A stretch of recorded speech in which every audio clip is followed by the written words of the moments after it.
Gretchen Fleener here from Paintertainment.com. Some of you probably saw on Facebook at some point, if you're in the same groups as me, that I was thinking about buying this kit, this bag. And I did buy it, and I did trick it out. And so I'd love to show you what I did to this bag. The brand is Beautique. And for a direct link to this, just go to my website, Paintertainment.com, click on links, and I have a direct link to this bag there if you want to check it out. But the cool thing about this bag is that it's a backpack. I love being able to just get into a gig and out of a gig in one trip. So that's why I really wanted to try this out. So this is the first time I'm actually trying it on fully loaded.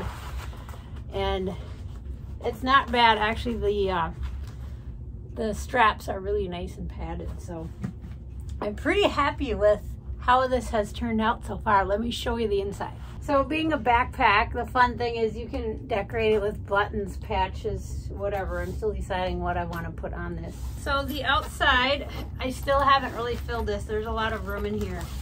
I've got just my mirror in this pocket. It'll hold a lot more. This one here is plenty deep for even my thick stand here. Tape, sponges, whatever you want to put in there.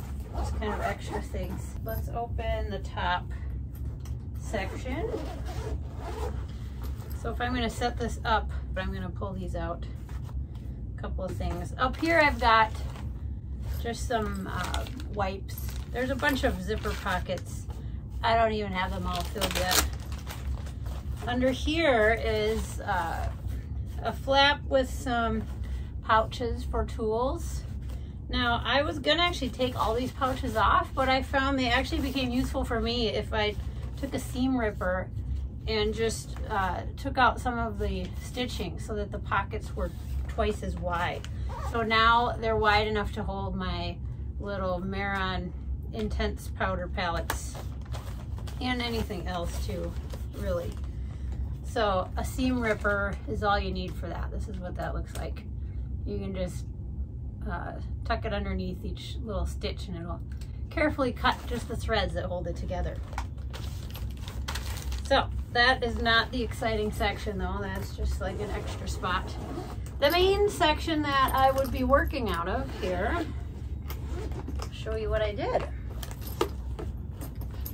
So when you open up this main section, there's these little straps that you can tighten to get whatever angle you want this to sit at. Another flap with lots of zipper pockets. I just have business cards in here for now. Flip that over though, and again, here's where I ripped out the seam. So if you saw my first video where I did like an unboxing of this, you'll see that this was sort of a brush holder. You can see this is how it was stitched together to hold little skinny things. And I just took my handy dandy seam ripper and took out every other stitch here so that it just perfectly fits my stack of glitters and gels. There's a big zipper pocket up here too. I have nothing in here yet. That could be a menu easily, whatever. And then again, these pockets, I just took out this seam and this seam to make them twice as wide. So that holds my book of stencils. I could move my powder palettes up here too. You probably could fit any glitter palette or paint palette in there as well.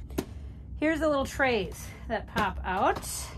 There's a latch that holds them together. So these trays slide out. And at the beginning, you remember I pulled these little guys out of the other pocket. These are just little organizers I like to use for small things in my kit. This is a CD holder, and these are little cord holder organizers. I have links to these on my links page as well. You'll see how those come in a moment here, but if you see, I was going to actually take this off because I thought that's just going to get in the way and make my footprint larger, but instead I figured out how to make them stay vertical and become another storage space. This organizer, I put a piece of Velcro here. I actually just repurposed it. There were Velcro flaps on this thing. I cut off and I glued a piece there. I put a piece of the rough Velcro down here so I can stick that there. I got just a piece of fun trim and put a couple of little neodymium magnets on the back. And now that can hold this panel up. So now I've got another magnetic surface. So I covered this with magnetic steel. Under here, same thing. So what I do is I go to thrift stores and I buy old magnetic whiteboards, take them apart, and I just cut the steel out that I need for my kit. It's really easy to do if you get yourself a pair of tin snips. I've got a link to these as well on my links page at paintertainment.com. But you can really easily just cut this stuff and glue it in. I glue everything in my kit with E6000. All right, so over here I've got a display area. The other side as well, I put a piece of plastic unbreakable mirror here. This is something I actually sell on paintertainment.com. I only have a few left. I can't seem to source them anymore, but it's super lightweight, thin, and unbreakable. Lift this up, and again, I've got more space over here to display my one strokes. Then this one, I did the same thing as over here, put Velcro on the bottom, made this little strap with some magnets. So I can put this up here. The magnets stick to the back of my lid, which I added steel to, and that holds it up. Now I purposely left this side empty because I wanted to use that as a surface, like a little work table for my water. Here's my water. It's a water tub. It's just a silicone food container with a perler bead tray in the bottom to help scrub my brushes out. So that can sit right here. Actually, I'm going to slide that forward a little bit because I want to put my brushes there. I really love this for my brushes. I don't really carry a ton of brushes. I've got my staples and that's all I need. This little holder is actually on my links page as well. I like this one because it has little elastics inside if I want to get organized with my brushes, which I usually start out that way, but then when I'm at a gig, I just want to be able to chuck them back into an easy open bucket. And so that works really great for that. And I can just set it right here, pour in my water, and there's my water station. Now, check this out. So this just arrived today. I'm really excited about. I got these really cool lights that all run on a remote.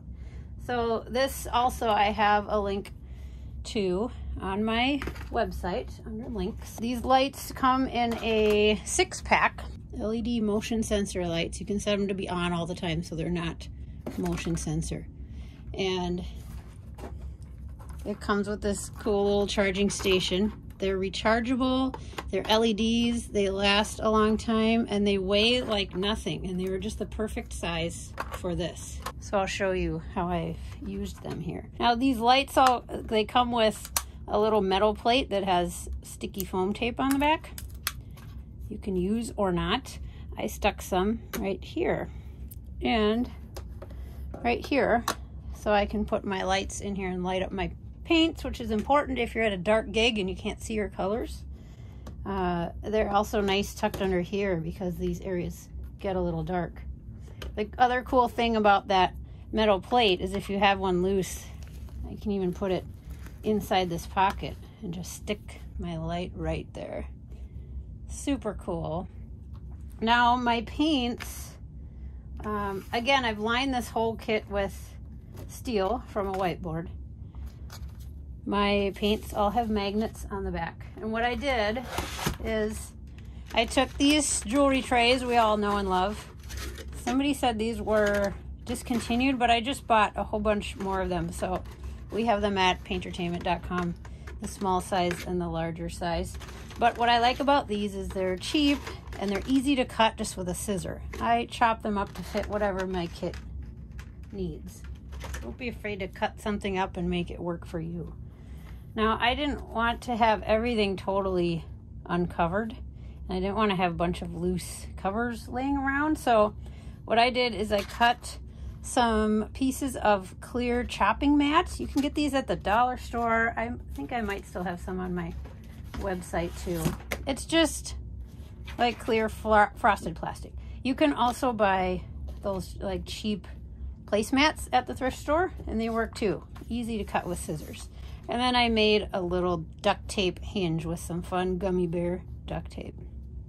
Now these are duct tape tabs that I made so that I can easily pick them out of my kit. I do like to pick up sometimes and hold my paints, and so that's why I decided to cut these up smaller. I've got, so when I'm going to work, obviously I'll fold that back and then just set them in here. So I've got my main colors, primary staples here in the larger sections. This one is like secondary colors. This one is all of my metallics. I just moved all of these paints into new trays, so they look a little lumpy right now. And then UV paints. I've got all my colors here, and then I made a little palette of my blacks and whites. I like to work with a glycerin and a wax-based black and white. So I've got my Wolf in Paradise black, Wolf in Paradise white. Still have some room back here for my big chunky brushes, dauber. I've got some blush back there. Still lots of room up here as well. Now this kit came with some dividers. I've just pulled them all out. These are only half the depth, so it divides it in quarters. I didn't want all of these because I wanted to slide this up to fit my paints. It is nice though if you can leave some of this here because it'll help support these trays when they're folded in. I did cut this one smaller to fit, and there was only one that went side to side, but it works. I think it's gonna be a great kit. I have my loose glitters here and all of my gels, pixie paints, and festival glitters in a stack. And then over here I have my creams. And these are just cool little containers. They're strips of 4 with a flip top lid. And these are designed actually for diamond painting, to store all your little diamonds. I put neodymium magnets on everything because they're super strong and super thin. They're also super expensive, but I have links for those on my links page as well. But that comes in a box just like this. I've got a link to that on my site as well. And you just open up this little box and you have all these nice handy little strips of 4. I also took one of these boxes and put a piece of steel in it. So if I want, I can put all these in the box. It'll stay nice and tight and tidy in there, and I can even tuck that up here if I don't want them on display over here. Over here on the side, again, I've covered this with steel, so it's all magnetic. And I have these magnetic little photo holders. I like to use these on my magnetic sign menu boards. You can put little graphics. I've got our tag us on social media, QR code. You can put advertising. It could even be a little menu display space. Over on the other side, like I said, I've got this piece of plastic mirror. I'm not quite sure what I'm gonna do with this yet, so it's just loosely taped on there. I might do some blingy frame around it or something, but still working on that side. So there you have it. That's what I've been able to come up with over the past few days. I'm excited to try this at a real gig. I will try to remember to come back here and comment on what worked, what didn't. I'm sure it will change. I just can't seem to stay stuck with one kit for very long, ever. I think it's the designer in me. I'm always trying to improve things. So if you've got any tips for me, if you have any thoughts on this setup or your own setup you'd love to share, please comment. I'd love to hear about it. Thanks for watching, guys. Happy painting.